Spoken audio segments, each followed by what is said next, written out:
Welcome to Market Peeker. Trend indicators like the ADX and Parabolic SAR can help you identify the strength and direction of trends. Let's explore how to use them effectively in your trading strategy. 1.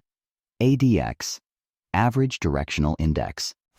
What it does: measures the strength of a trend, ranging from 0 to 100. Below 20, weak or no trend. Above 25, a strong trend is forming. Pro tip: combine ADX with other indicators like moving averages to confirm the trend direction. 2. Parabolic SAR, Stop and Reverse. What it does: helps identify entry and exit points by plotting dots above or below the price. Dots below the price, bullish trend. Dots above the price, bearish trend.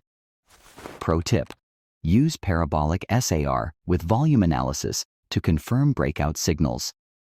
How to combine them: use ADX to determine if the market is trending and Parabolic SAR to time your trades within that trend. This combination helps reduce false signals.